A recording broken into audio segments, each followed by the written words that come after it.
Hello, it's my pleasure to be with Dr. Puneet Dhar, a very renowned GI surgeon and familiar to most of the surgical fraternity in India. And pleasure to have you here in this Absolute pleasure. Show. And Puneet, we want to know your childhood. I know actually, although your name says where you belong to, where did you have a school education, college? Where is that background? Is it Delhi or in some other place? Actually, I think I should be called a pan-Indian because I'm an army brat. My father was in the army. Right. I happened to be born in Srinagar. My siblings were born outside, so I was born in Srinagar because my father was in a field area posting in Kashmir itself. Right. So I'm a Kashmiri, but I've never really stayed in Kashmir. It's only been a place where we go You for a speak holidays. Kashmiri? Yes, I do. How did you? Because So more because of my parents and all that. And every time we go, all the relatives who can only speak in that right, language. Okay. and- Okay. So then after that, what happened? So after then we've been brought up all over the country. So started schooling in I think in Secunderabad, the army cantonment, St. Anne's, and I was thrown out because I was only 2 years old. So my sister was about a year. St. Anne's Vijayanagar Colony, Secunderabad. Secunderabad, yeah. That's for girls. Old. So it was those days boy, because it's KG class. Okay. So my sister was I probably created a ruckus for my parents, and they said it's easier to let me go to the school, and they threw me out when they realized I was only 2 years old.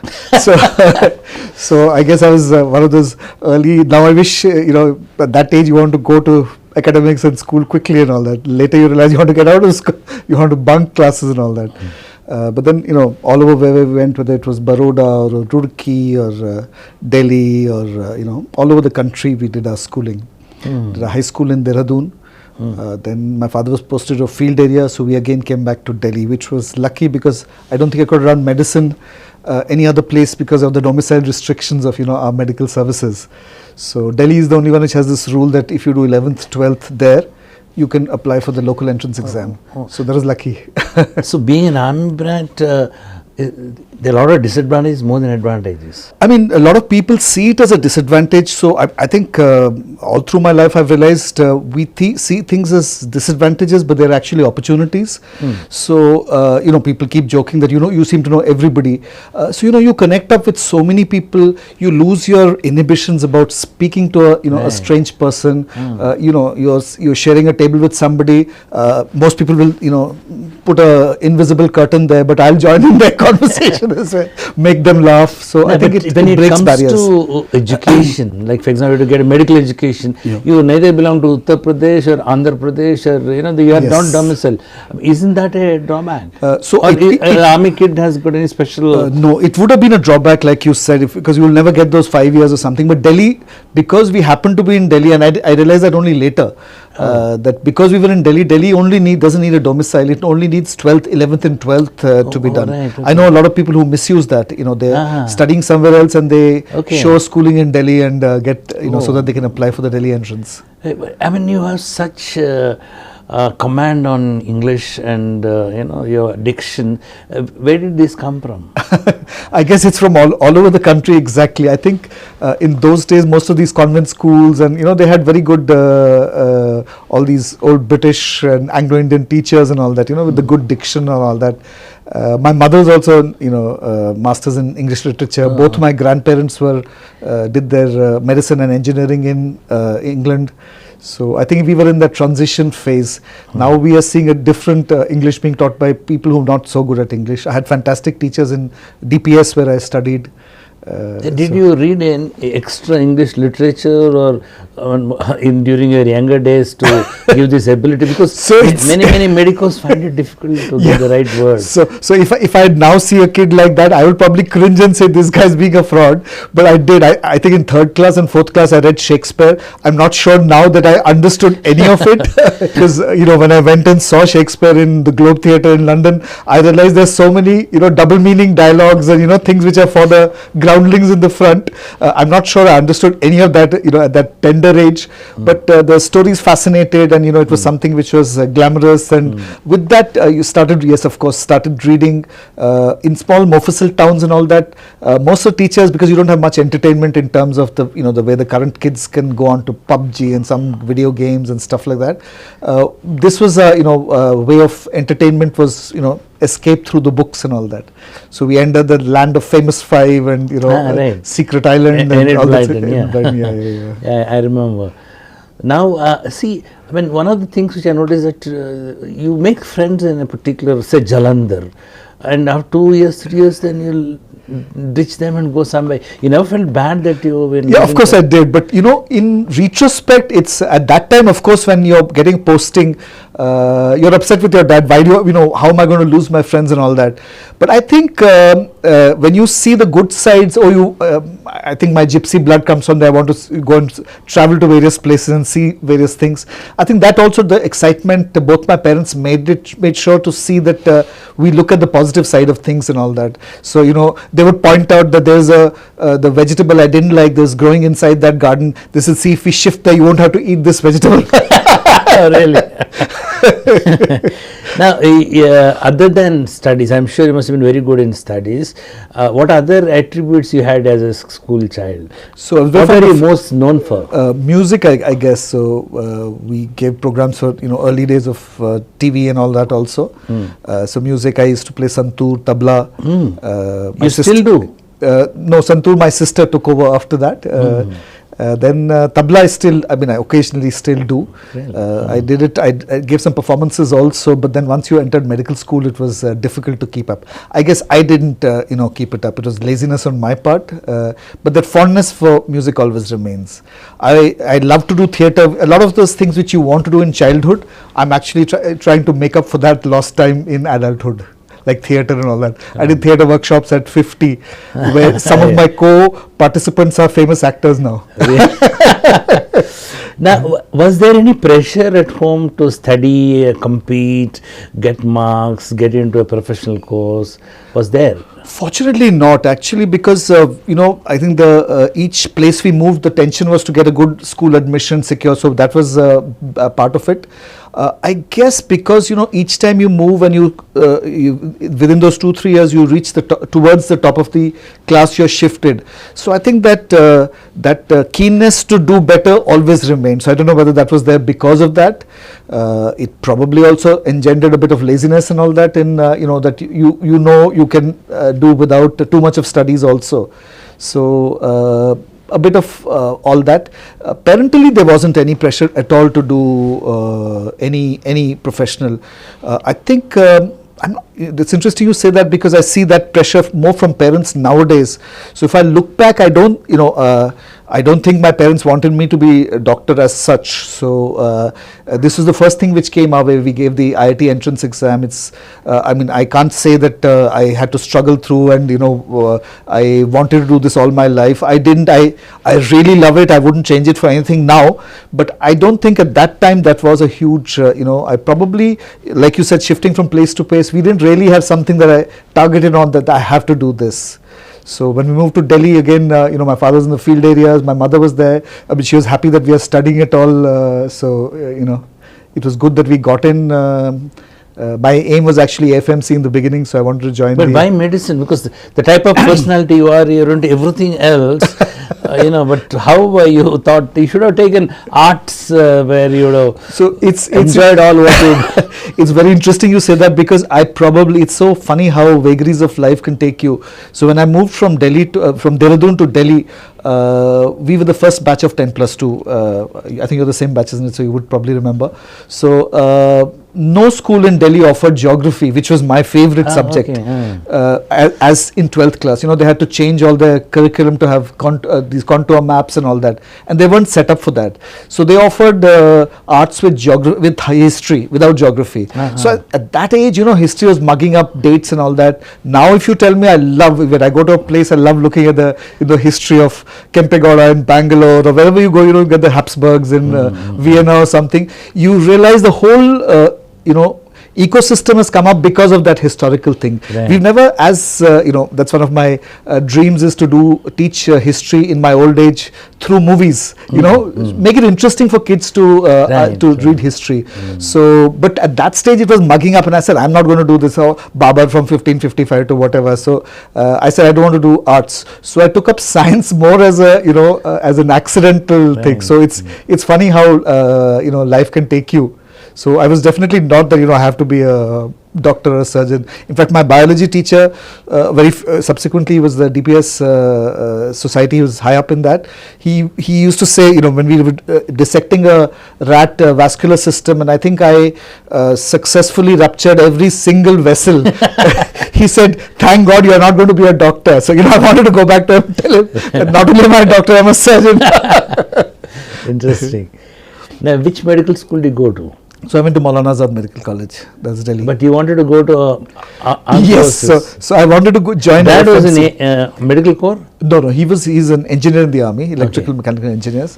So he somehow at that stage didn't want to see the same postings and all that in his old age. So that's what he told me. But he's changed after that, because when my son got into FMC, he was pushing him to join actually. So I said, you took me out of the train practically, Right. So that same day the FMC results used to come out earlier. They also had a very, very comprehensive system of taking people with multifaceted things. So that's what appealed to me, because I saw many of the medical colleges, they're all total nerds or total one-sided personalities. Sure. So that's what really attracted me to FMC. So it's always a regret for me that I didn't join there. But MAMC was very good. We did have, because 180 students, you finally find your niche of friends. So that habit in childhood of adjusting to what you get. How was your stay in MAMC? It was very good actually. Being in Delhi, I think the exposure at those days, the private medical system was not, it was a very small proportion. So the best teachers, we had fantastic teachers, all the legends of the country were there. So I think it was a very good experience. Staying in a hostel for the first time was an unusual experience for me. Convenient because parents were also in Delhi, so you could stay in the hostel when you wanted to. If there's a dengue outbreak, you go home. Right. So it was a nice experience. I wouldn't change that for anything. No, but you're a happy-go-lucky chap. You learn to be. Medical school is not that easy. You have to read and work very hard, and spend time with big books which you won't have seen in your life before. Yes, so I think during ragging time and all, I did feel like many kids go through, because first 6 months you missed almost 80% of the classes. So when the first exam is there, I had no clue, and I failed that first stage exam, the anatomy stage. So I still remember crying because I never failed in my life, so I didn't know. But I think that taught you to that accepting failure is another part of the learning itself. I guess that way I learned to accept and be able to be honest to a patient that we don't know what's wrong with you.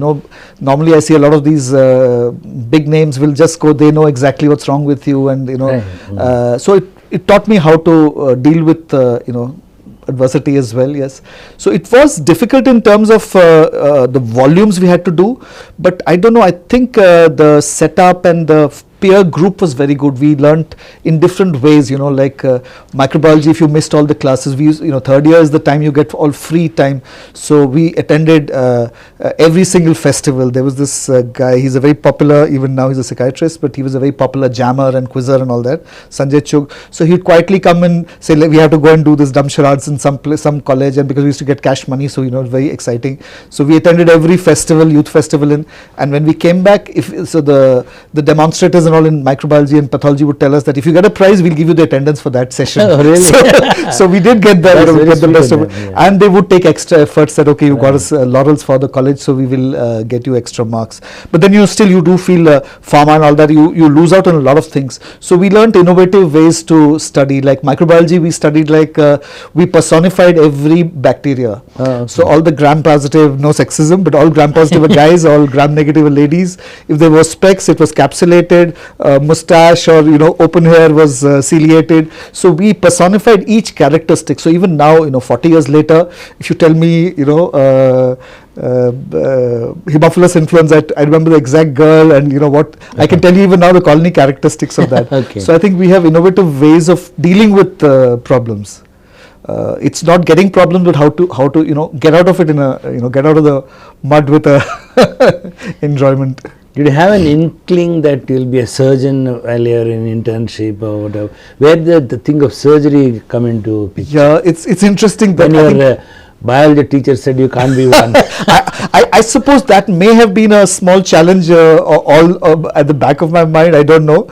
I mean, the last interview I had, Dr. Shastri very elegantly showed me that I had moved to Rishikesh because of the burnout syndrome. I never realized it till that interview actually.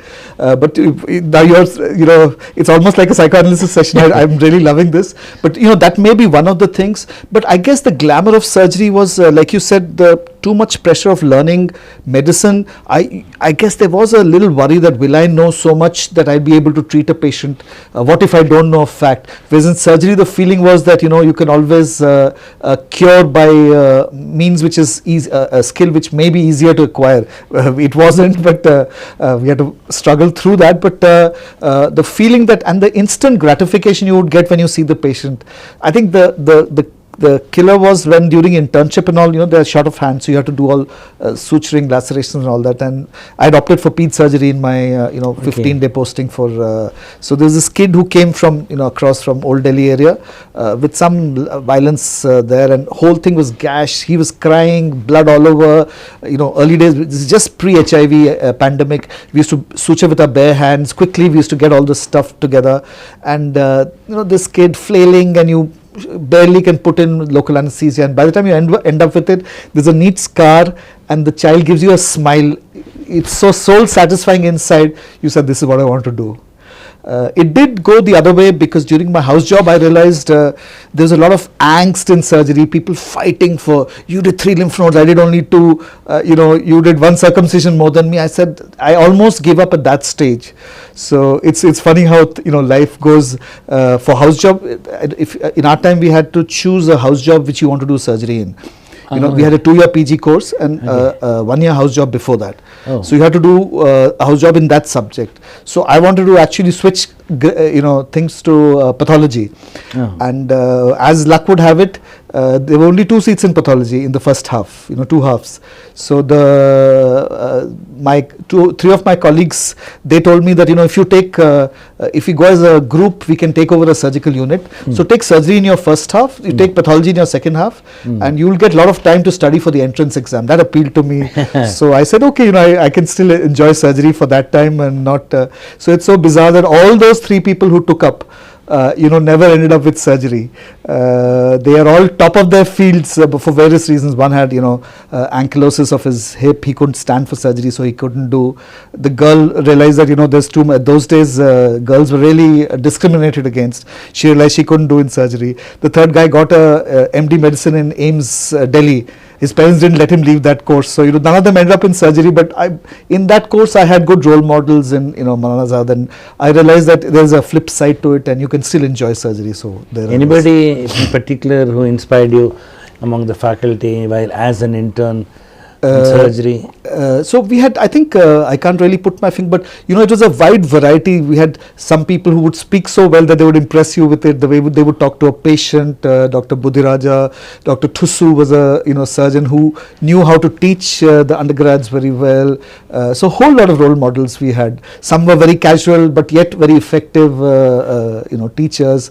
The senior residents who were there. There was Dr. Mishra, who was a senior resident on the opposite side, and one day he was told that he should come and do the duty for us because our resident was not there.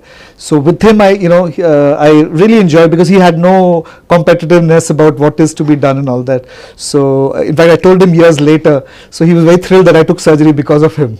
I said, that was the turning point. You did general surgery where? So I did it from Safdarjung. That time it was a very popular place to do, because it was within Delhi, but it didn't have a medical college was university college was shifting from there. So it was in South Delhi. They would get all the patients from AIIMS referred and all that, patients who couldn't have time for it. So yeah, so it was a very busy unit, and I was told that would be the best place to do surgery. Now, is there any difference in the culture in Maulana Azad and Safdarjung? Actually there is, because Safdarjung, you felt whichever part of the country people came from, they felt like Delhi is a bit of a melting pot of cultures. So Safdarjung within Delhi was a melting pot of cultures like that. So whoever came there actually felt at home there. So 3 units, we had one Bengali head of unit, another from UP, another from Meerut. So all from diverse places. They were diverse kind of people who were there heading. No, but they say the culture in AIIMS is totally different from the culture of Safdarjung. Yes. So Safdarjung was a little laid back that way. There was no competitive, that nerdy kind of competition, but very open. We had very easy to get referrals because multi-trauma, a lot of other things.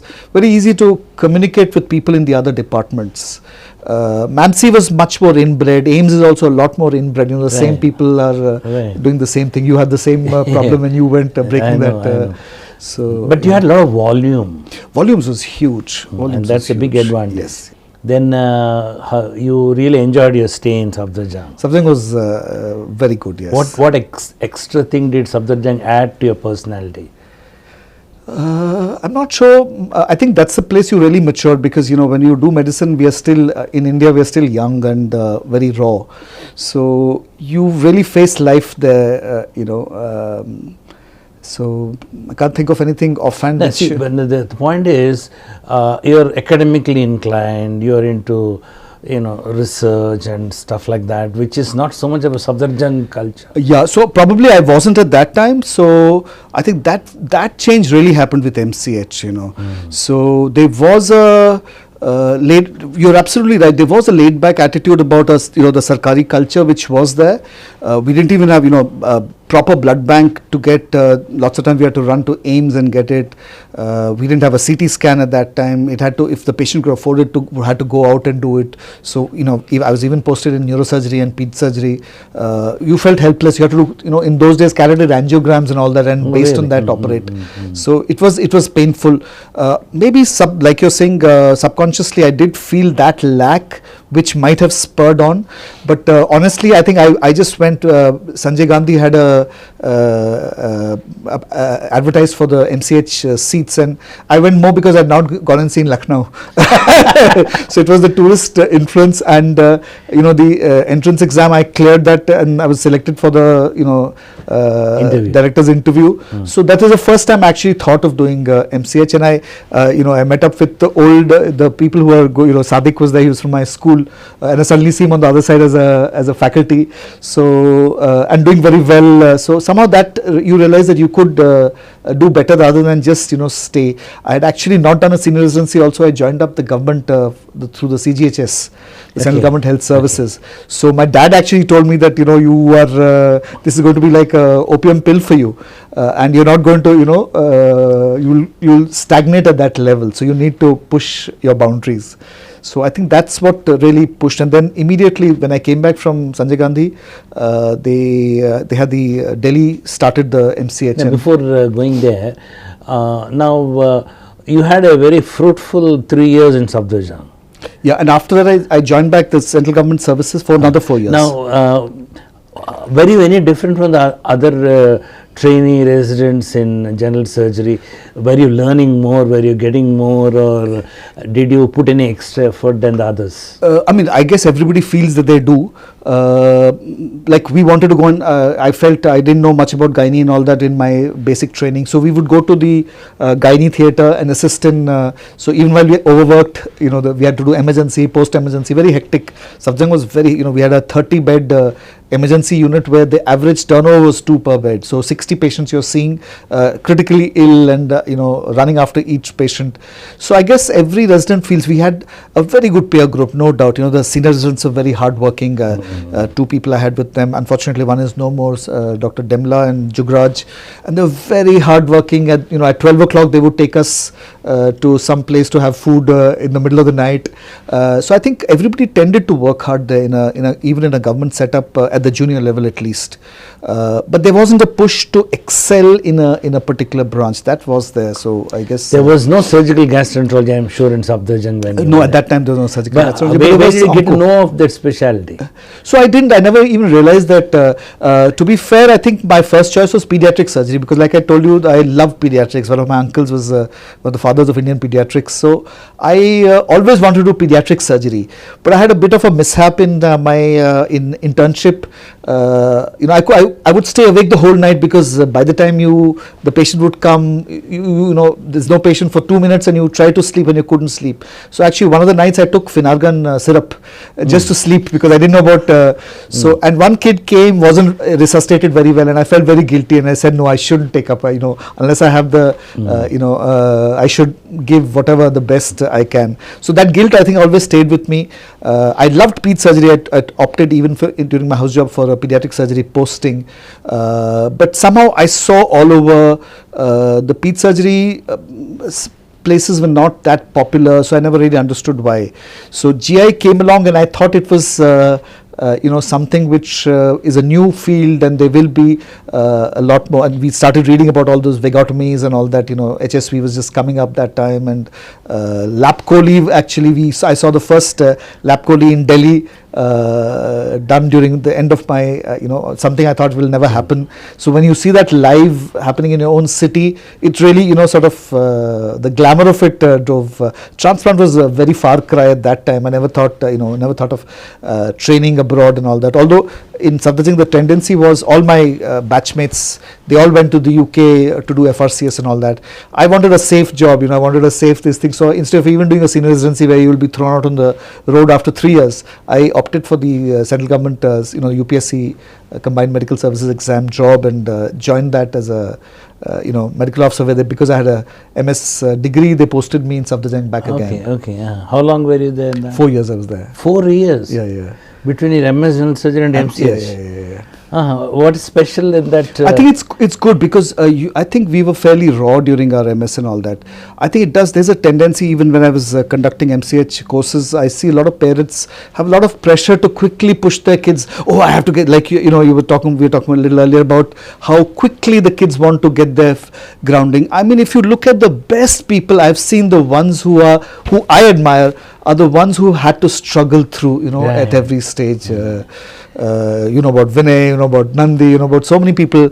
My colleague Sudhindran, till he became the head of transplant at Amrita and sitting in the next room, and coincidentally he had given the same exam. That's how life can take you. And when we took the MCH entrance exam, he was also taking the same exam. And both of us, later we realized both of us had thought, if we don't get this, we'll go to UK and do vascular surgery. Right. He did exactly that, and we were sitting in AJSU until he joined there. He was actually a resident all along. Right. But straight from that he went, and he's one of the best transplant surgeons I know of, who's balanced and knows how to look at a patient and everything. So great. So actually, it's a blessing in disguise that you went to the central services for 5 years. Yeah, because otherwise I would have left after third year. I would have had to go. Which I'm sure it have grounded you well in operative surgery. Yes, it did. That was because I had a permanent job. Most people at that level, like you said, about the Sarkari mentality, I think that's the time I worked hard. So I said, I'm not going to sit at home, because they were seen as consultants only. But I did decide, I said, I'll be sort of stagnated at that level. So I said no, with the senior residents, I took up duties with the senior residents. So these guys were happy because, the senior residents, they got an extra hand for doing duties and all that. I got much more load because the emergency load in Safdarjung was huge. So you got to do a whole lot of complex procedures there. So that was really I think the main grind apart from the MCH time. No, but when you are in this government service, your threshold will be very high to pick up a book and read and update yourself, to become competitive, because MCH is a very competitive exam. Yeah, that probably wasn't there. I think that's a flaw in some of these places, that you sort of get satisfied. There's a very quick satiety center. So I think that drive wasn't there. Even I had done, I think we had the ICMR Institute of Pathology with us. So my thesis was on lymphocyte subsets in breast cancer. Monoclonal antibodies were very early and to be able, it was cutting edge research for a government hospital at that time, but we weren't allowed to even go and present that. So there was a bit of, what are you going to do, go and, you have to look after patients. So that tendency is there, I think, in government setups not to push for academics. So I think that drive comes from within rather than from, the setup. So that within drive should have somebody, some mentor like a friend or a senior who will keep telling, yeah, what is this? You should, go higher up into a specialty. Do you have anything like that? So we had some very good people in our unit who came from outside, particularly. There was Dr. Aral Gupta, his unit I was there. Then Dr. Ranendra Chaudhary came from Assam. Very sweet, very gentle person who made sure, he thought that, the trainees are not getting enough. So he would give up his share of surgery, very senior guy. He would give up his share of surgery. Then Dr. Dinesh Bhatnagar joined from UCMS and came. He was all gung-ho about what all of the latest things we should do. And he actually pushed me, you must take the MCH exam and all that. You guys are not, this is not all that. If you doing only this much, later you'll actually be doing much less than this. So do your maximum. This is the stage that you need to grow. That's one message I would like to give, is that you must have that drive, which a lot of times we don't, in the government setup we tend not to do it. The kids then they change over and say, I want to go to abroad, I want to go to US or UK to get those skills or, research.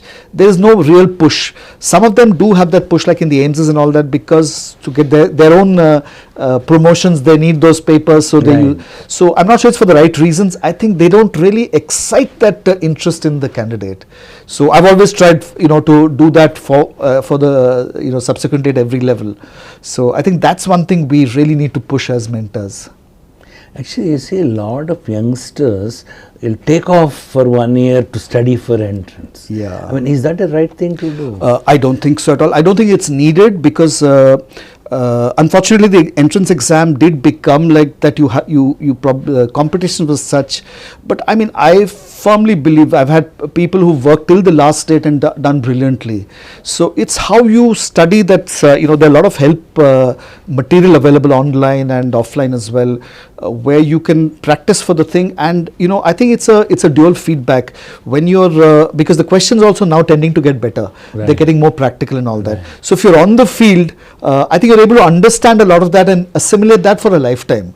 The way they study this 1 year business is a crash course in cramming in, and it's vomited out, and they have no clue about that. I've seen these kids do 5 ways to classify colloidal cysts. I'm saying, you don't need to know this. Why are you expected to know this at all? And 1 year later they don't know a single one of them. So I'm not sure that's meaningful. So people are very upset with the 0 scale right now in the NEET. I'm actually happy, because I feel in surgery and in medicine postgraduate specialties, you don't need marks. We don't need crappy people who are nerds and who've answered some thing. We need the passion, the compassion. In surgery, you need somebody to see that this patient is not doing well. Let me push it. He will push all boundaries. We are not looking at that at all. All abroad, everywhere they look at a mission statement. What do you want from this specialty? Whereas here we're looking at whether how many branches of middle meningeal artery are there, which is they're never going to use that in their life. And in this day and age, it's completely meaningless. When information is at the tip of your fingers, they need to know how to interact, how to communicate, how to get the best out of the patient. All that they miss out on that because of all that pressures of the entrance. So actually, there's no way you can test a person's passion for, So like I said about the FMC, I really loved. So when my son went through the FMC process, I really loved the way they, look at you as a whole person. I just find it ironical that at the end they want you to be a regimented person, but the process of selection is practically. And I asked them, I said, why are you going through all this? It's so much easier to look at the MCQ. He says basically everybody is similar, and I really realized that. I'm not sure we need these entrance exams. Now I'm coming to that, because basically you can excite any person to do well. It's the circumstances which make you. I don't think this feeling that somebody who's bright. I've seen too many people burn out. A lot of the toppers and AIMS and all that, you find them wandering, in search of themselves and all that. A few years later, they're the best. The 50 best people in the country selected out, and then they're not sure what they're doing in life.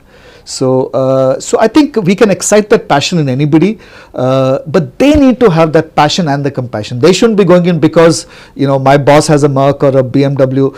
It should not be for that. That is going to happen irrespective. If that's written here, I got a BMW in Cambridge without ever, for free, without, if it's there, written there, it will come to you. So one of the very strange things that happened in the recent past, Puneet, is that in Chennai, in the PG entrance, out of the top 100, only 2 took general surgery. And same in the national level also. I mean, why has it happened and what is the remedy? So I don't think we should look for, I'm probably happy because, in Amrita as well as in Rishikesh, we never had junior residents.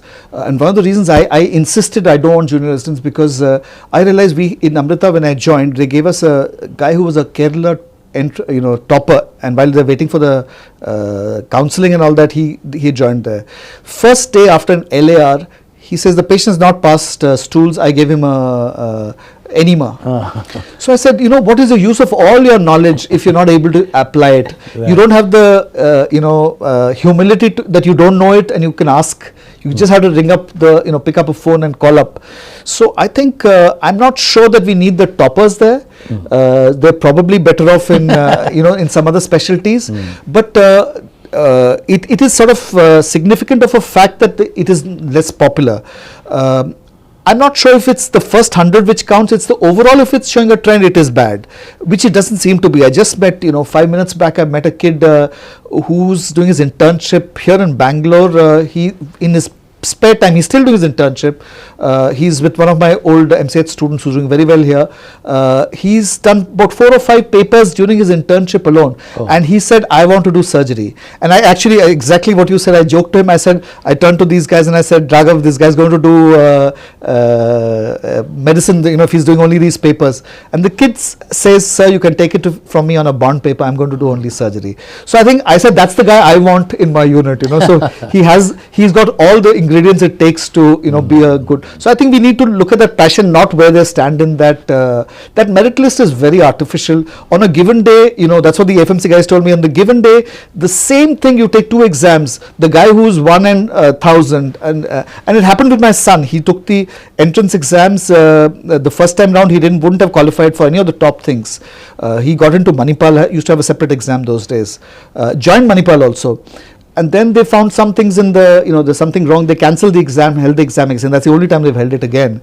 And suddenly he was, in the reckoning. So he wouldn't have got anything. So it's just fate, He wouldn't have got anything in the first round, but in the second, the exam itself, he was in FMC, the top rated places. Yeah. So they said exactly the same thing, they on a different day, the same 100. So we call, 600, or I don't know how many people they call. And then we look at their extracurricular activities and all that. And, when I interacted with those kids, I found they're all, multifaceted personalities. You can take any of them into your unit, make them into fantastic surgeons. Right. How did you land in GI surgery? So that's exactly, like I told you, the ped surgery was my first choice. And suddenly, after coming back from SGPGI, the Delhi University announced, and by coincidence, the two new specialties was ped surgery and GI surgery. And I think those days they were giving a single exam. So I gave both the exams. I qualified for the interview for both. I think after that they've stopped that. I think they only do it for one now because of. So in the ped surgery interview, they even asked me, what would they probably selected me, and they said, then they told me on my face when I told them, tomorrow, they said, tomorrow you have this GI exam. What if you clarify? So I said, do you want an honest answer or do you want so they said, no, we want an absolutely honest answer. I said, so I don't know whether I'll get it there or not. Peds was always my passion. I would have loved to do, but the fact that I'll be the first qualified GI surgeon MCI recognized in the country, I know the whole world will be an oyster waiting. So I haven't decided, but that would be on my. So I could see consternation. They said, we had selected you, but now we are putting you first on the waiting list. So I said, how do you know? I'm going to get it. By luck, I did get it. By a strange coincidence, because my daughter was just born at that time. So I was from something. I was supposed to neurosurgery. I was running to my in-laws' place, my parents' place, and very hectic time. So it was my junior residents, 2 junior residents who were getting married to each other, they wanted time off. So I would say, okay, you carry on, and when they're arranging for their marriage and all that. So in return, what they gave me, they were studying for the US exams. So they would every day give me 100 questions to do. They said, we are studying anatomy, so you do these 100 GI anatomy questions. They would mark it in their book, and it was so bizarre that so many of those questions came. I had a head start from the second person in the in GB Pant they used to call 5 times the number of candidates. So the person who was second in number was about 60 marks behind me. Oh, really? So I mean, there was no way that anybody can influence even the. Now, why? That was the period, if you realize, a lot of your classmates are interested in PLAB and USMLE and all that. Why you didn't think on those lines? I don't know, maybe I didn't have the guts to go, or the fact that both my grandparents were from there, or the sheen wasn't there. I think it's easier as if you have to upgrade your social mobility. If you feel you don't need to do that, I'm not sure you need to go, because a lot of people feel I need to have a jet, then they go there. Or there was this kid who was one batch junior to me who always said, I want a Merc. So I said, is your life goal that to buy a Merc? I'm sure you can get enough money. So then he said very nicely, he says, it's not about getting that Merc, it's about the whole thing that goes along with it. So he says, that's what. So I never had that glamour that I need to do it. I loved to travel, and I would have gone to England more for the travel bit. Luckily, I didn't have to go in the time that I would have to struggle and not enjoy the country. I was able to do it much more comfortably later. So how was your stay in GB Pant? And so I think that was the life-changing experience we had. What do you attribute to this life-changing thing? I think basically Adarsh Chaudhary, he was just about a few years older than us, but he was there as a mentor. I don't remember a day that I was not rolling on the floor laughing at something he would say. He would be a very hard taskmaster as well. He had the highest standards from you, so he knew how to get work done from the kids also. He was himself hardworking. The hospital would start at 9, but he would come at 8:30 and take the rounds. And after we would finish the rounds, and because we would have to come at 7:30 to take the rounds, between 8:45 and 9, we still had 15 minutes. He would take us all to the coffee house, have a cup of coffee, and suddenly he'd be joking with us there. So I think that casual, you enjoy working. So that's when I realized that people who force people to, you have to have a toxic culture of working. And I realized the happiness advantage that is there is immense. If you're happy doing, you can work, your backside off. We had in Amrita, when we were very short staffed also, I saw these guys were doing alternate day duties, and they said, no sir, don't get any more additional people, we are happy, because they're getting more cutting experience as well. So I think if you enjoy what you're doing, you really, so that was we also had Ajay Sachdev was there, who was very good with his hands and would let us do a lot of surgery as well. And very good colleagues, Anil Agarwal, who's the current director, Pratap Reddy, who's Osmania. So all lovely people who were, Dr. Adarsh did mention in his unit that I had the best of registrars with me at that point of time. And so he made us think and write papers with a lot of thought behind it. So I was able to do, some lovely papers. So he has a huge impact on your career and absolutely, life. Absolutely. Right, that's very nice. Now, you've been Delhi all the while. Where did Cochin come out of the blue? So that's interesting. I think it's a lot of fate.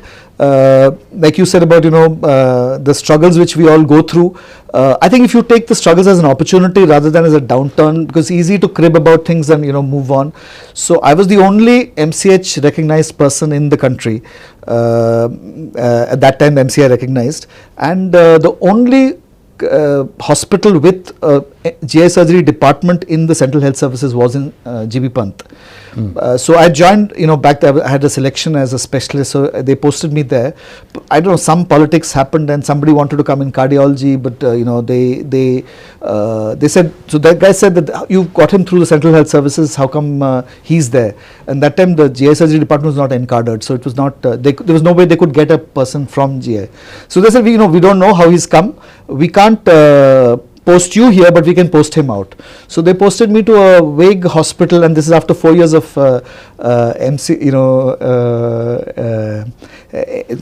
after working through MCH and then working another 2 years in GB Pant as a specialist. Suddenly they posted me to some vague place. And others said, I know everybody, I'll be able to organize, but everybody changed. Even the health minister, who was later the national health minister, also tried, and they couldn't get me back. It was a bizarre circumstance, where the head clerk who had changed, and he was insulting the director in front of me. But when I walked in, he says, what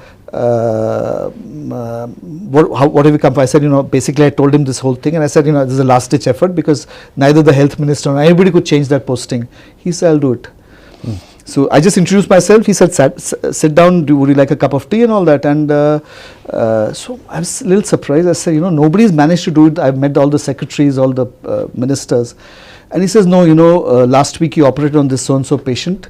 And I told them that I've taken over charge of this. I'll tell the doctors there to look after you. And that patient said, no, please don't. They're looking after me so well. If you enter into the picture, they might actually. She said, I was so surprised, and I asked the doctor's name, and he told me you were operating on him. So he said, I want to make sure that you go back to that place and help the other. So I said, it was so funny that, all the influences you could use didn't come in useful, but, a random act of kindness. So that made me realize that it's all these, through life, it's those random acts of kindness which actually pushes us forward. Right. So it's so in that process, when I realized that anytime my thing would be 10 years, then Pratap Reddy would make fun of. He would joke to the faculty. He says, Puneet is, when he gets his MCH degree, he will replace you. And for me, they were both of them were like teachers for me. I said I will never replace them. So I said it's better to move away from here somewhere. And being lazy, I never thought what to do. And this, when the Amrita opportunity came, I went there and I saw the place. I blew my mind. It was just like US, and the ethos of a private setup wasn't there. The whole circumstances are so funny. The Kerala had just been declared as a paradise, one of the paradises by National Geographic to visit, and I'd never seen Kerala. Right. Despite being in the army, I'd seen all the other states. I hadn't seen Kerala. So that attraction to go and see a place, and I was being given a air ticket to go. The air ticket in those days was same as my salary, monthly salary in GB Pant, so I couldn't have afforded to go. So just that, so how how small things can take you to a place. When I saw the place, it sort of blew my mind that this is the place, has a vision, I should join here. You were there for how many years? I was there for 22 years. Yeah. Oh, that's a pretty long time. Yeah. Your wife is okay with you moving from Delhi to? Yeah, so I guess it's always a problem, but it's funny that she's more attached to Kerala now. No, in retrospect. So of course she wasn't very keen. She's never been outside Delhi, and like I've been. Wasn't a very difficult decision for me to shift because even culturally, but she's one of those very few people who ancestrally are from Delhi. So born in Delhi, brought up in Delhi. Right. Grandparents are also from Delhi, not the partition kind of people who came. And so she was, of course, but by coincidence, the previous year we had gone for this Indian Society of Gastroenterology conference was in Goa. So after the conference was over, we hired a scooter and went around. And she said, what a fantastic, I said, see, that's what I've been telling you, that all my childhood I've enjoyed like this. So I quickly sprung up the Kerala thing. And, so in a weak moment, she said, let's try it out. So we actually kept my daughter's was just admitted to DPS, and we kept her admission. We paid for 1 year because we said if we don't, get along there, and but then it was, it's a lovely place, the ethos. But if you see, it is a religious institution. There's Swamijis, and even the money isn't so much as compared to a corporate hospital. Still, you chose to stay there. You wanted to give a try and see. So actually, when I went there, I saw this is the first hospital with PACS. So I said that the aim is not to make money, but is to deliver good service.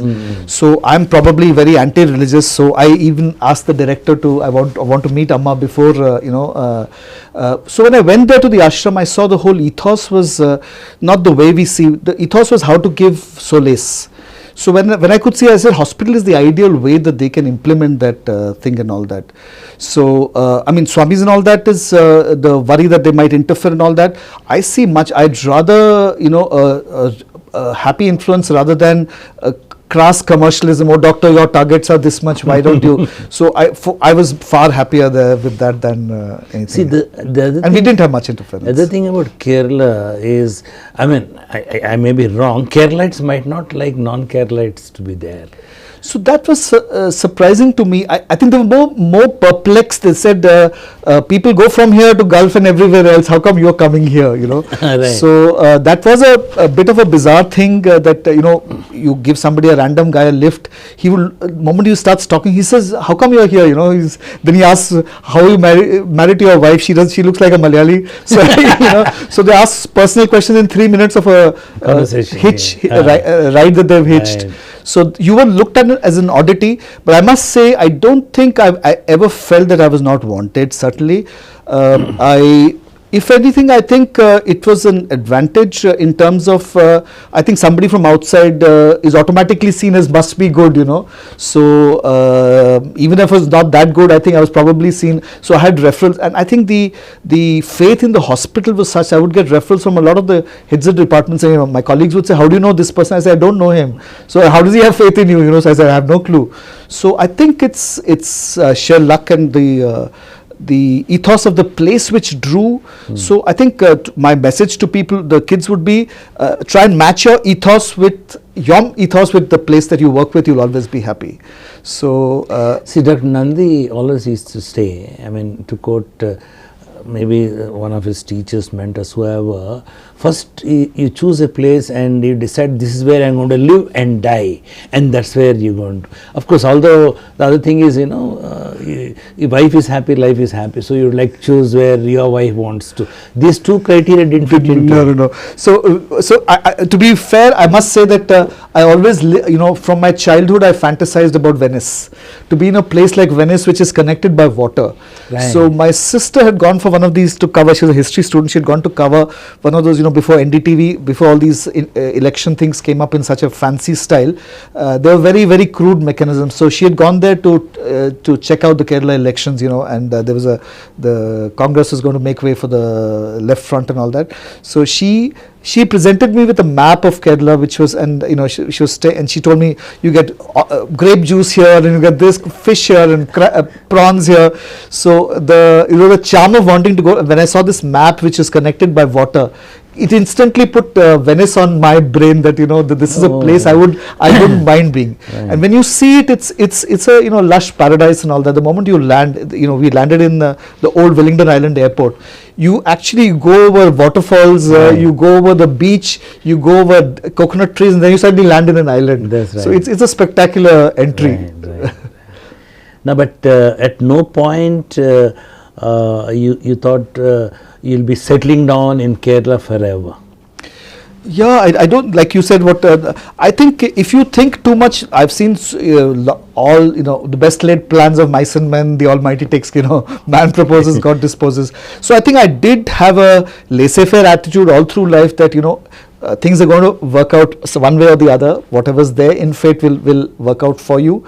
And I think we grew with the institution itself. So I never really thought, I didn't even, because I had booked a central government flat in Delhi at that time when I was, you know, the central government employee welfare housing organization, had booked a flat. So I didn't want to waste any more money in even buying a flat. But my chartered accountant said that it's not getting ready 4 years down the line. It's not, so you're wasting so much of income tax. So it's so bizarre. For saving that tax, he forced me to buy a place which my wife didn't even want to go there, you know. It was 3 sides backwater and all. I loved the place. She didn't even go and see that. So having bought that, I said, you know, let's shift there. She said, no, I'm happy. It's close to hospital and everything. But, you know, then I took the kids to this, you know, lovely condo and all that. So they fell in love with the place. And then now my wife says, if I have to, you know, stay anywhere, my daughter's in New York, but she says that house you can't sell. You know, it's a small, ordinary 3-bedroom flat. But they think that's home. That's the first place we owned. So they think that's home. Now, in the next many years, you built a wonderful department there. And you know, it's one of the nationally famous departments. And when you joined, there's no department as such. You know, that leaving I mean, what sort of efforts did you put in? Because I think I would be unfair to take the credit for all that, because I think that was fate more than anything else. The ethos of the place drew the best people. Some people who came only for the thing, they naturally went away. So I think it was more luck than anything else. I had fantastic colleagues all through, juniors, seniors. They're the most wonderful lot of human beings I've seen. I learned so much from them. One of them, Dinesh, taught me my whole social medicine, how to deal with a patient and all that. So a lot of learning was there two-way, and the best kind of guys ended up staying back. So my only effort was that I tried to make sure that they stay there. Fight with the management to make sure that they were running we were covering the laparoscopy surgeries in Andamans. So on that I ground one lot of PGs. I made them stay. Then they took over a hospital in Lakshadweep where we were running the services there. On that grounds, the next batch I took. So we managed to keep the best of the talent there. So when you joined Amrita, you were not into laparoscopic surgery.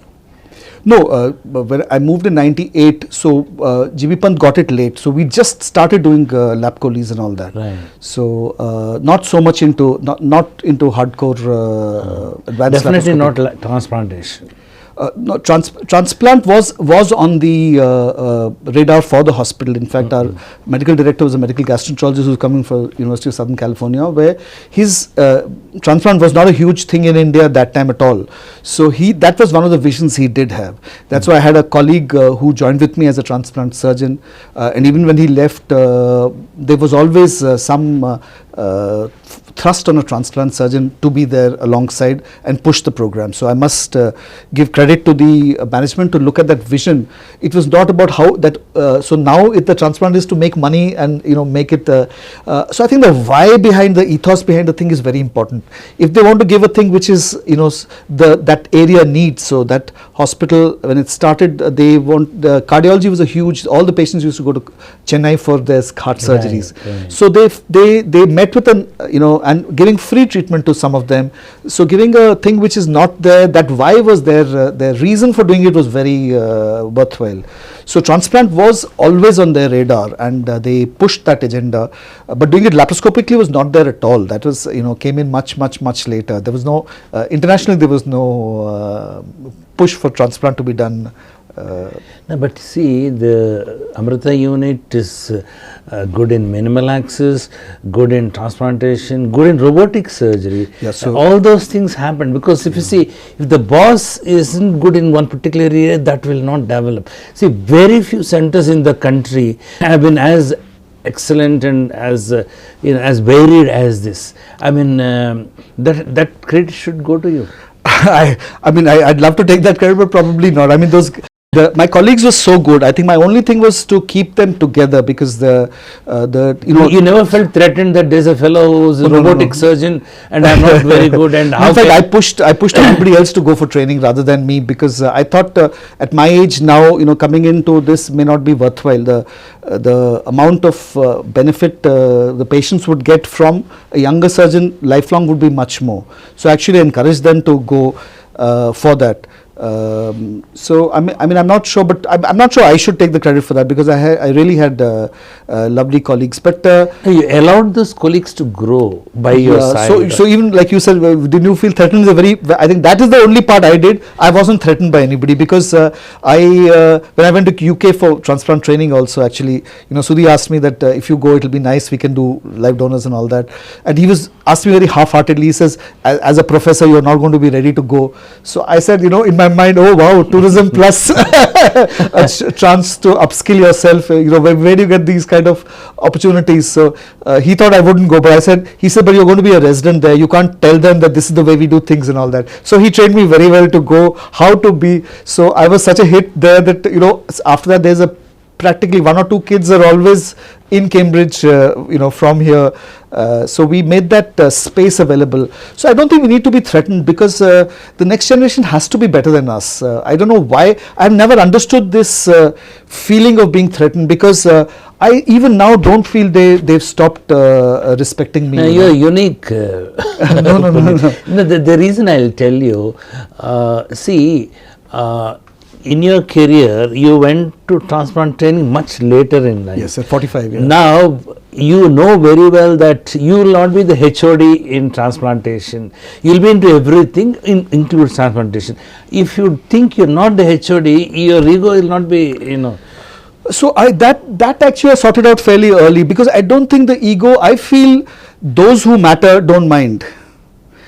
And those who mind don't matter. So when these politicians come with expecting, I've never given any of them anything. They've all those who come for surgery also, I've treated them exactly like anybody else. Because when I saw, for instance, in Delhi, I saw the topmost health minister cannot do anything for me. I said, what is his status? He can't do anything. Whereas a lowly guy managed to do the thing whom I thought was, nobody. So I realized, why should I waste my efforts at those kind of things? And ego-wise also, I think that if I'm good, I'm going to be good there always. So if I can push somebody, and some of the best departments I saw both, when I visited in the US, where the heads were actually encouraging other people to do excel. So for instance, I have no clue about pathophysiology of the pelvic floor. When you get these bad these incontinence patients, I still don't know how to deal with them. So I always try to push people to go in a direction that we can get a solution for India for this. So far for this, only a couple of people have tried to push that way, but in every field that I've felt that there is a need, so they are still with you. I never felt that they moved away from me or felt threatened by them at all. In fact, I feel because of them I grew much more, because you learn more from them. It's a continuous process. Even so, you mentioned about robotics. So couple of weeks back, I finally did my first robotic procedure without any training and all that, because my colleagues, even in Faridabad, I've got fantastic colleagues. Both of them, I sent both of them for, they pushed, you should also go. I said, we have limited slots, so it's better we distribute amongst, I'm also the administrator for the entire surgical services. So I can't say 3 out of the 5 slots are for GI surgery. So I want a urologist to go, a plastic surgeon to go. So so they said, okay, at least you practice on this console. So I practiced on that, and I actually started enjoying it. Then even in Cochin, when they said the haptic feedback is not there, so I was a little scared, let me not cause any damage. So in between I peeped in, I almost reached the sacrum. So I said, no, I shouldn't deal with it. But last week they called me in this, there's a private hospital. One guy is patient, the other guy is assisting me, and he said, just go to the console and do it, you'll be able to do it, don't worry. So these are guys 10 years and 30 years junior to me, and half an hour later the gallbladder was out, and I was not even convinced that we should be doing robotic for gallbladders. But having a look at that, there's a third party payment, so I wouldn't tell anybody to pay out of pocket, obviously. But the fact that, so anesthetist said, I can't believe this is your first case. I said, you're saying that just to please me, you're being nice. But I think we learn because of that, because if I felt threatened by them, they would have felt threatened by me, isn't it? But they're pushing, can you imagine such colleagues who are pushing you to do that, So that's the story in Amrita, as well as Rishikesh also had fantastic colleagues. See, Amrita, I understand there's not much money. You never felt the need for money. We had to educate your children, you had to put them in good schools. I think we lay too much stress on this money being important. My father, when he was army, good army officer, when we moved to Delhi, to put 3 of us in Delhi public school, I think took care of 60% of his salary. So I still remember when we went to college, because our fees were 15 rupees, and even with my sister in the hostel in Lady Shri Ram, they suddenly said they have too much of money. So I think it's the prioritization, the fact that there is probably a change in the current generation where they want quick money too much. I think, I'm quoting Adarsh, but he says there's always enough for your needs. There's never enough for your greeds. And I think if you don't worry about the greeds upfront, so I think my life has been that I've never been really worried what will happen next. People say when I gave my resignation in between in Rishikesh, there was a bit of a problem, with the posts and all that. They had a lot of posts which were reserved and all that. So I actually gave in my resignation and people said, aren't you worried what will happen to you? My son told me, I said, if fate has got this, I'm going to get a job somewhere or the other. I don't think we've reached that stage. I didn't even walk out of the director's house when I got a phone call saying, do you want to come as director to so-and-so top university in the country? I got a shock of my life. I said that. So I think if you leave it to fate, there's always enough money. Amrita was still more than Rishikesh. Rishikesh was getting a government salary. Right. So just from Rishikesh money alone, I didn't have to touch my savings. I was able to send my daughter to Harvard Law School for her LLM. So I think there's enough money in. We'll never have enough for greeds. That if I want only a flashy lifestyle, I don't want to be that kind of a role model for the kids. I actually feel in medicine. And I'm not being a fraud in this, but I feel, when I see a lavish party in a conference, I feel a little guilty. It's like, is it that patient's blood which is being distilled and the liquor? So I'm actually a little wary of parties in the conference setups. So I feel when we are charged, as doctors we are charging more. It's actually the patient who's ending up paying. Even if you go for a conference, on a sponsored thing. So I had it written in my contract in Amrita that they were going to sponsor me for conferences rather than I have to ask the pharma. I've never asked the pharma industry but because I feel that we think that the pharma company has a fund for it, but at the end of it, it's the patient who's paying for that. So I feel we are directly responsible for that suffering. Right. So we are there to alleviate the suffering. So that's the only bit of me which is righteous. Otherwise, I'm not. Didn't the corporate hospitals in Kerala entice you?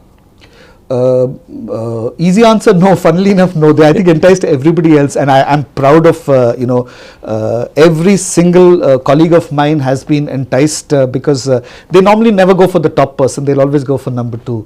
I know Sudhi's got offers from everywhere, which be way beyond his wildest dreams. Maybe they know your the mind that is chap can't be enticed. your mindset they may be knowing. Yeah. So even all these people had the same. So I think, as doctors, what I've realized, from the other side, people think that doctors are very keen on making money and all that. I don't think so. I think it's that insecurity, what you just said about what if this, won't you get enough? So I have that confidence that if my kids are good, they'll get what they want. Why should I pay for their medical education? So, if they will automatically get what they deserve. I had a lot of friends who send their kids at crores worth of things to, countries abroad, and the kid never, to the top catering college in the world, and the guy doesn't want to do catering at the end of it when he comes back. So what's the point, Really? So I didn't see the pushing in a particular direction. I don't think you can change anybody's life like that. With that kind of money, you can never change that. In addition to your name and fame, what else Kerala gave you? Very good friends, a lovely place to stay. A pollution free. One of the reasons like I said, the multifactorial. The week that I got this, I got 2 off from various places. In fact, you had just left medical trust, so they needed a gastroenterologist, gastrosurgeon. Right. So they approached me first. Then some other place, and Amrita was the third. So what is it that's drawing me to? And the same week, all these things happen. Somebody says, "What if you get a posting again?" 2 of my friends' kids got asthma. So I said, I don't want my kids growing up here. We're always worried, is there somebody on the roadside who will knock them off and all that. So it gave my kids a fantastic time, and I think the best education. We think the Delhi's better, but I think they had a fantastic time there. I was on their school board also after they pushed me to stay on because, so it was, I think it gave me a lot. My friends in Rotary, Rotary in a lot of parts of the country, it's a very business kind of a thing. But in Kerala, it is, people giving back to society.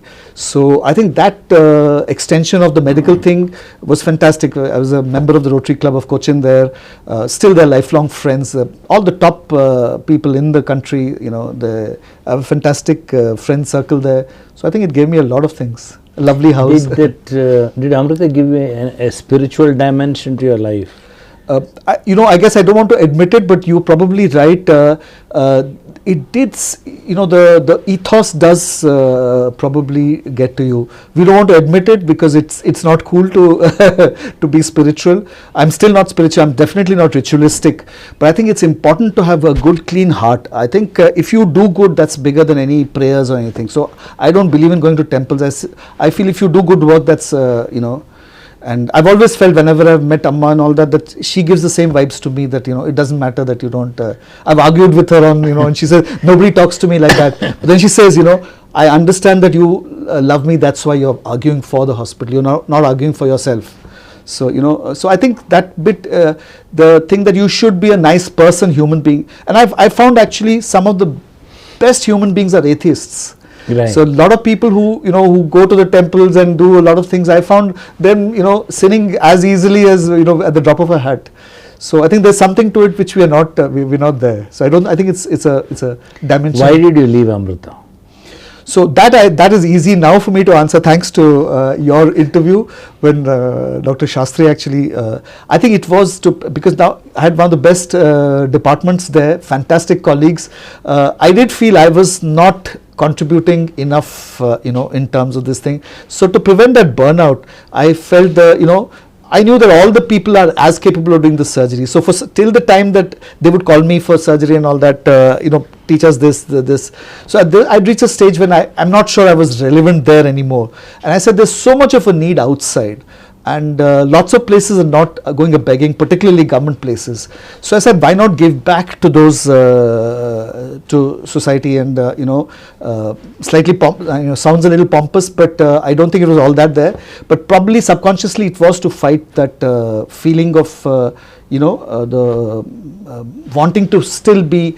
And then when I read through burnouts and all that, I realized, after that interview actually I read that, and I realized that was probably playing at the back of my mind. Yeah.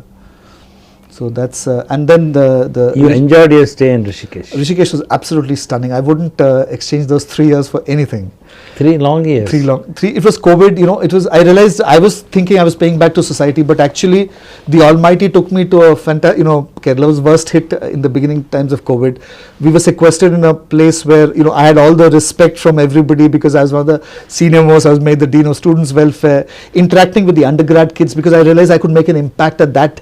When I didn't have that, in college, the mentorship, so we started film clubs, book clubs and all. I'm still a member of their clubs, and I think pompously that I introduced them to it, and part of you is still there. Part of me is still there. Yes, I'd love to go back there. Yeah. Really interesting. How are you finding a new place? Faridabad is it's a lovely campus. The ethos of the institution is still there, but there is Delhi has changed in that time. I don't like Delhi. It's a very, very commercial place. So when I left 25 years back, it was a government hospital dominated, some good centers in the private. But now it's very tragic that a lot of my patients, I tell them that I will send you to a government hospital. You can't afford to be here. I know everybody in most of the hospitals there. And they say, no, wahan sunwai nahi hoti, people will not listen to you. So I find it very sad that even the poor person feels obliged to go. I do feel also very sad at the completely commercial setup in Delhi where, there are of course very good doctors as well, but there is no doubt that ethos has changed to a very commercial. How do I get, every hospital is chasing targets, now they're chasing each other. So they want transplant not because they want to do good to the patients, but so they're getting patients from Kazakhstan and Tajikistan to satisfy the targets and all that. So I'm not sure that's the service I had in mind for things. So it's likely to become worse, this. No, so that's one of the hopes I have, that I know, very tall hopes, that if we can change that ethos, because if we can show that it can still be done ethically. And how can you do that? So I think most of my job, it's funny that ours is not as heavy as Cochin used to be. Much of my job is telling patients they don't need that surgery. So I think once they come, so now after a year I see patients, I said, why did you come here, already showing in the best hospital. They said, no, we want to know that the right thing, everybody told us that you will get the right advice here, they're not going to straight away. So I think there's a sixth sense the patient also has, that they're not just dragging you to the operation table, how to put you there. Asymptomatic gallstone, there's a worry of GB cancer, so everybody is immediately, and the cancer might happen day after tomorrow, so we'll get the surgery done tomorrow. Right. So that kind of a thing. So I hope, I don't think, I think we have to make a dent, because I realize every little battle starts, unless we always expect the government should do, or they should do, the management should do. So Rishikesh made me realize that we are part of that. We can do the change. So Rishikesh, the director, who was the very dynamic guy, he actually changed the system of all the things we said we should change. AIMS doesn't need, they're not bound by NMC and all that. So he changed all those rules. So I realized we can do that.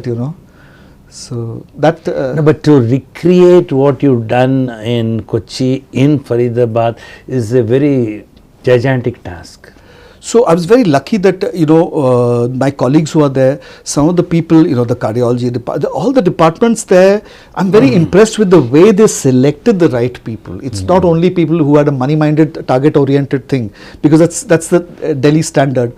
So they're all the kinds who are looking forward. My medical gastro colleagues are some of the best I've ever had. They're academically, call them into the theatre, they'll come. Most other places, I'm very busy. There are already so many cases. They'll drop their in a private setup, they'll rearrange the thing and come and help you in the theatre.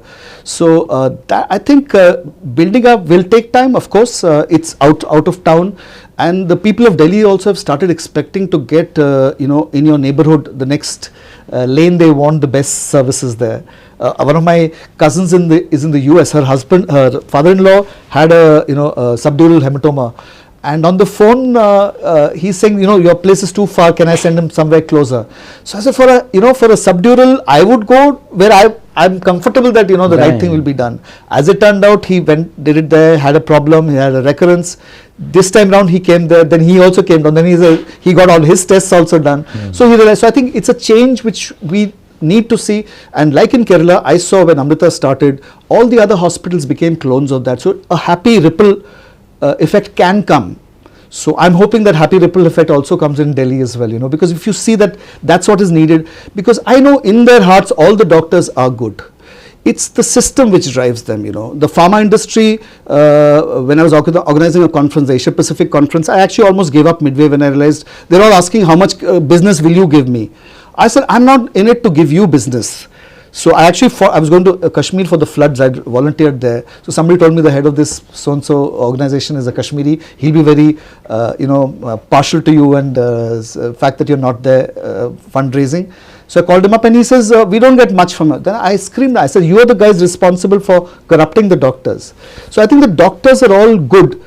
The circumstances make them like that. So they feel that to get my next salary, I have to justify the targets and all that. So I think once you see that you're going to get there irrespective, like you said, aren't you worried? If you're not worried about that and you have confidence in yourself, I think, you're halfway there. Subhash, a couple of hours ago, asked, when are you retiring, to me? I said, because we're all sort of contemporaries. I said, Subhash, are you thinking of retiring? No, my body doesn't fit me, what it was. I can feel do you ever feel that way? No, I mean, for a variety of reasons, no. I think I feel a bit of Benjamin Button, So when I turned 40, I started forgetting things. And I said, okay, I'm aged. Slowly I said, that can't be true. So, Sudoku, all that kicks in. And I started bird watching at age 50. And suddenly I'm doing activities which going on hikes and this thing, which I wouldn't have had the guts to do at 60. So I think that made me younger. And the fact that I know I'm very lazy, that so I've got this huge cache of movies which I said when I retire I'm going to enjoy them, but I said no, I'm going to enjoy them side by side, and I think a part of me tells me that if I retire, I'm going to be a very lazy person. I'll get up at 11 o'clock in the morning and waste my day away. So if in that we can help somebody, the back benefit to you is double. When you're helping somebody, the feel good factor you have is much more than any money can give you. So I think that drive also to continue that later, I probably see myself petering down. I mean, Rishikesh was a bit like that, because from 3 theatres every single day to sometimes 4 theatres a day, there we used to get 2 or 3 theatres in a week. Right. So it was already a tapering down of your skills, and we are fighting to get more theatres.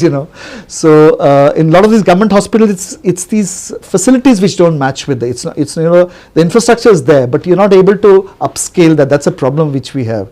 So I feel that if we can at an older age go to such places and set up departments and help out the youngsters, it's much bigger service, and it gives you even more, and you learn from the, I learned medical humanities, and we did a session with you for that. So a lot of things I picked up, proper surgical pedagogy I picked up there. So I think it's a two-way street. So every time you're learning. Puneet, I should tell you, among the people I know, the entire GI spectrum, you're a happy man. You look happy. You're not one bit cynical. You're not one bit upset about anything. What is the secret? So I think if you realize that everything happens with a reason. So there was this autograph when I was going to Dehradun, my English teacher gave me,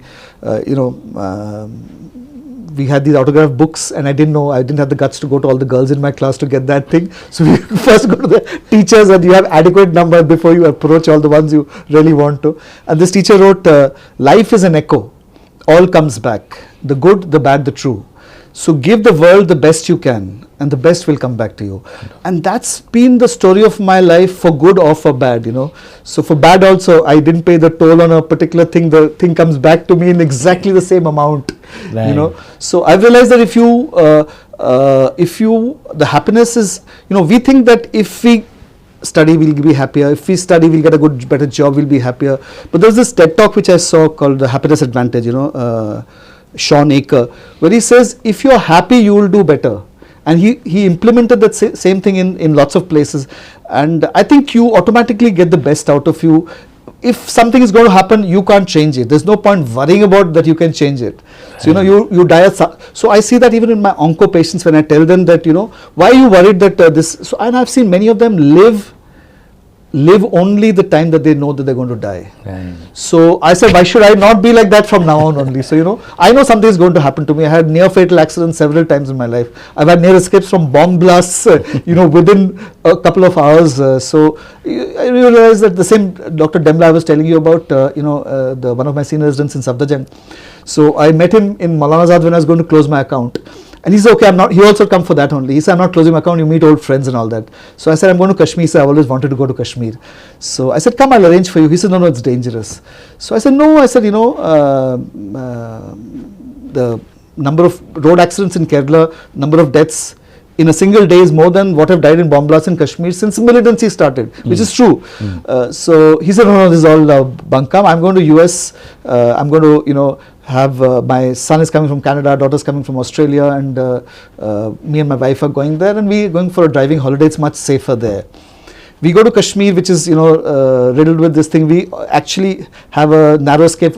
It's never had a bomb blast in 2 years, but where we parked our car, we come back, and 2 hours later there's a bomb blast there. And when I went for whitewater rafting, I said it's too unsafe. My wife and kids went for the thing. I was too scared to go. Then I come back to Delhi and I hear this guy dies the whole family's died in a freak accident in America, what he thought was a safe place. I said, anything can happen to you anywhere. So then, I was not the type who'd ever volunteer for floods or earthquakes and all that. Then I started doing, and then, I realized, so when I went for Kashmir for the floods, I went more because nobody from, Amrita would know Kashmiri language and all that. So I went there and I said, at least I give back to my own people. And you realize, you make different sort of things. You realize what is important in life for them, for you. You realize there was no real Hindu-Muslim problem there. Nobody cared who's coming to help you out. So I've changed a lot of my stereotypes in that. So I think if you don't worry about things, they will take it. They're going to happen irrespective. So I'm a huge karmic believer. Puneet, it's wonderful talking to you, and I'm sure your talk will inspire many, many people. Thanks for spending time with us. Thank you so much for my psychoanalysis. Thank you.